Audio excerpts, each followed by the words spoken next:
ចំណងជើងរឿងស្ដេចអង្គម្ចាស់និងស្បែកគោក្រាផ្លូវកាលពីព្រេងនាយមានស្ដេចអង្គម្ចាស់មួយអង្គបានយាងធ្វើទស្សនកិច្ចទៅកាន់តំបន់ដាច់ស្រយាលនៃព្រះរាជាណាចក្ររបស់ទ្រង់ដោយសារផ្លូវនៅទីនោះពោពេញដោយថ្មដបដប់និងបន្លាធ្វើឲ្យព្រះបាទរបស់ទ្រង់មានការឈឺចាប់យ៉ាងខ្លាំងបន្ទាប់ពីយាងត្រឡប់មកវិញ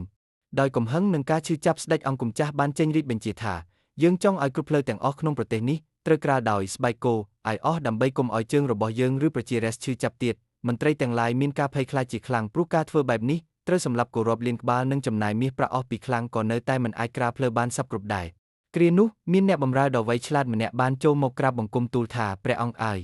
ហេតុអ្វីបានជាព្រះអង្គត្រូវចំណាយមាសប្រាក់និងសម្លាប់សត្វគោច្រើនយ៉ាងនេះដើម្បីក្រាលផ្លូវគ្រប់កន្លែង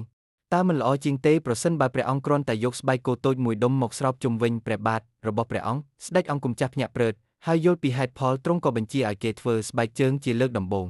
មេរៀននៃរឿងដើម្បីធ្វើឲ្យពិភពលោកនេះក្លាយជាកន្លែងដែលល្អសម្រាប់រស់នៅពេលខ្លះយើងមិនចាំបាច់ទៅផ្លាស់ប្ដូរមនុស្សគ្រប់គ្នាឬបរិស្ថានជុំវិញនោះទេប៉ុន្តែយើងគ្រាន់តែត្រូវផ្លាស់ប្ដូរខ្លួនឯងគំនិតនិងទង្វើដើម្បីឲ្យស័ក្តិសមនឹងស្ថានភាពនោះចំណុចសម្រាប់វិភាគ